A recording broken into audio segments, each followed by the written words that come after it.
Yo, what is going on, guys? Welcome back to the Creative channel. Hope everyone is doing well out there. Today I'd like to start a new series on my channel called Style Study. So Style Study is going to basically be an opportunity for those who want it to send in a piece of work to me, and I will go over that piece in a video and talk about what's good about it and what can be improved. But anyway, guys, let's get into the first one.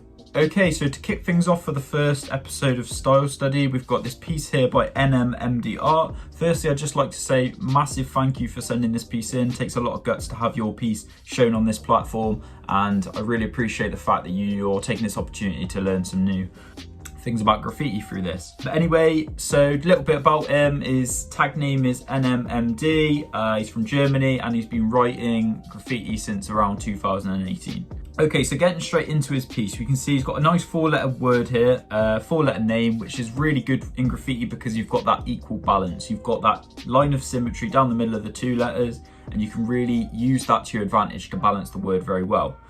It also works very well with 5-letter words because you can use that middle letter as sort of the central point, and then it's still kind of, you've got that symmetry aspect playing again there. But anyway, so we've got 4 letters here, we've got 2 characters. Firstly, I feel like the eye is slightly thrown off by the right-hand character. Viewers' attention to be spread amongst the lettering. So to have a lot of attention drawn over here doesn't work very well. You could balance this out by maybe adding another character on this other end, or just getting rid of it completely and going with the front top character. That's just my initial thought looking at the piece straight away. But anyway, let's get straight into the letter structure. So this is the letter structure of the piece. So we've got an NMMD, okay? And as you can see, some of the letters have got better structure than others, but none of them are perfect. One I'd like to highlight on is this N here. So the N here completely breaks the letter structure of a normal N. Being that an N needs to be made up of 3 boxes like this. What he's done here is come up, down, and then create an extra box and then back up. In that sense, it really does break the structure of the M, and it does not flow nicely. I'll show without it, so you can see here, as it comes round, we sort of lose the structure around this area. So we come up, down, and then this extra whole box here just isn't needed. I can see why he's done it. He's done it to try and add a little bit more interest and kind of used it as a bit of an extension, because we can see we've got a little bit of the top bar coming out the bottom here. He's done it to try and add interest, but he's done it in the wrong way. It's better to keep the letter structure really basic and then try and add details with your extensions, or even just do it inside some interior details or fill. So that's really not needed in my opinion. Yeah, going back into the letter structure here, the first N isn't bad at all. And then the M, I really don't like that M. The reason why is because it looks more like a sort of W with a few extensions. The reason where this is, the area where this has actually gone wrong is this area here. So the way that this comes up too high, and then we've got all that sort of wasted part of a letter here, and then this final extension here, it's just not really needed, and it kind of breaks the structure and doesn't add a lot. I'll get in later on of how I would develop this piece and how I would sort of break things down and make things a lot more legible, because when it comes to this kind of piece, it's kind of between a straight letter and a wild style, and to get things, that is a really difficult piece to pull off correctly. But when you're working in this kind of way, it's better to keep things simple. People will always appreciate, and the eye will always appreciate, something with nice flowing lines that keep the structure of the lettering that we see in our day-to-day lives. So say you're looking at, say, a menu, a sign, always the letter structure is right because it's been made with a font. And when that carries over to graffiti, you want to keep that structure so it's familiar with the human eye. When people break the structure, it really does become an eyesore and really focuses in on that point. Other than that though, there are some really good parts to this piece.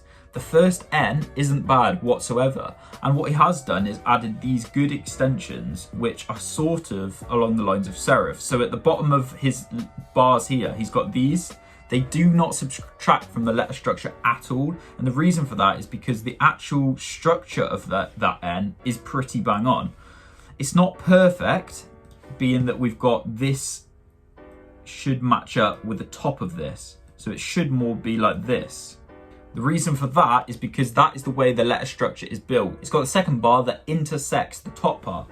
So other than that, that N is actually really good. These serifs add a lot to that without taking away from the structure. Also, again, over here on the D, I do see the value of this little portion here. So the D is made up like this with 2 bars. To add interest and a little bit more detail to that D, we can do this. It does not break the structure at all because the boxes stay the same, but we've got this portion here which overlaps, and he's done that there and it works well. Other than that, we do have some extensions that aren't bad and don't destroy the letters, but they don't add anything to the piece. They're not bringing any real design to the piece. They're just there for the sake of filling space, in my opinion. So I'll run through a few of these is arrows. So arrows is like a massive controversial thing in graffiti. It seems to be like when people start off, like, don't get me wrong, I was the same. If you need space to fill, or you're like, this area doesn't look crowded enough and I need to fill some negative space, bang, slap an arrow in there. It doesn't work. Like, you can look at professional graffiti artists that have been doing it for 20 years, and yes, they use arrows, but they're using them in such a way that it's not part of the structure. When an arrow becomes part of your letter structure, you've got it wrong and you just need to get rid of it. Try and use it in somewhere to sort of highlight an area, or have arrows at either end of the piece that sort of reflect and help draw the eye in or push the eye out and make the letters flow along. This piece up here, at the top of this N, could work as a serif if it was a little bit more horizontal and wasn't like construed by this here arrow. It could work as a kind of serif, although you have got your character there and you don't want to create too much busyness in that area. This little quotation mark kind of thing here, I mean, it's not bad, it's not drawn away from anything, but is it needed? And also, going off that, you haven't got one on the other side, which does sort of break that symmetry that I was talking about. Arrow up the top, again, it's not needed. Okay, so these are a few extensions that I believe sort of break the lettering. So this arrow here on the N, the reason this doesn't work, other than that this would be quite a good little arrow. You know, it's on the end of the piece, it's like pushing attention away or drawing it in, it's good.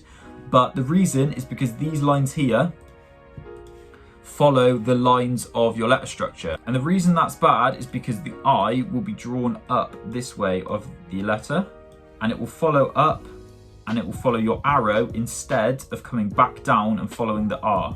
And this breaks the letter, I'm afraid. Okay, so what he's done is sort of drawn some faint lines here, and I've dotted them here to show, and that's why that's broken. It's because that follows that bar. This arrow up here is just really not needed, and it really does break the letter of that M. Okay, so the reason I've highlighted this one here is because it's trying to be the same as this. The reason this one works and this one doesn't is because of the letter. With the D here, like we've been over, this works because it can go like this. With the N, what we've got here is we've got this. And we've got this portion here sticking out. It just doesn't work. It's not part of the letter structure and it's not adding anything. I would have personally just gone straight down and then cut across, and then use this as my sort of pivot point to come straight up with that top bar. That doesn't work. Okay, so something that he did do really nicely on this piece was the 3D. He's gone for a vanishing point 3D, and he obviously understands what he's doing when it comes to a vanishing point. So what I've done is I've highlighted all of the points of his 3D and matched them all up to this pink dot. The pink dot was obviously his vanishing point when he was drawing the piece, and that's been erased. So you can see every single line of his 3D more or less matches up with that pink dot. So yeah, great job on the vanishing point 3D. That actually looks really good. I like how deep you've gone with it as well. It looks and flows very nicely. Okay, so I thought I'd kind of go into his structure and sort of break it down and try and fix some parts of it. So this is what I came up with in terms of fixing the letter structure. As you can see, I've stripped it back a lot. I've taken back a lot of the extensions and really gone back to the base letters. I tried to keep as many of his original lines as possible. I mean, some of them were really good and he's definitely getting there with the letter structure. See, the first M hasn't really changed too much.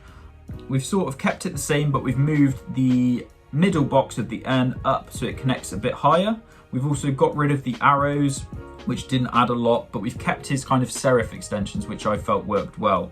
When it comes to the M, we've had to kind of redesign the whole thing just because it was very badly broken in that middle area. With the second M, I tried to keep as many initial lines as I could, but then we came back in and we've tidied up the angles and got rid of that extra box that broke the structure. With the D, I kind of kept it the same similar shape, but went a bit more boxy. One thing to pay attention to is curved lines and straight lines. Having a letter that's made up of both within your piece is good, but make sure that's the same for every single letter. If a lot of artists will go for straight line pieces. Now this is where there's no curves at all, and that needs to be consistent throughout. So with that in mind, that's what I did with the D. So I've gone with a very straight boxy structure to fit the other ends and ends. And I've also kept that middle, but I've also kept that middle extension piece because I thought that was quite cool. I've also redrawn the 3D. Obviously it was fine before, but just to match my new lettering. I've kept the characters in because they were really nice. And then I also thought I'd go in and add some shading and 3D just so you could see what it would look like in that kind of aspect. Okay, so there is the final piece after I've reworked the structure. Thank you very much to NMMD Art for sending this piece in. I really appreciate you doing that for the first episode. But anyway guys, if anyone would like their piece critiqued in a further episode, just drop me an email with your piece to serpcreative@gmail.com and I'll be sure to do that in a further episode. But anyway guys, I'm going to leave it there. Thank you for tuning in on today's video and I'll catch you in the next one.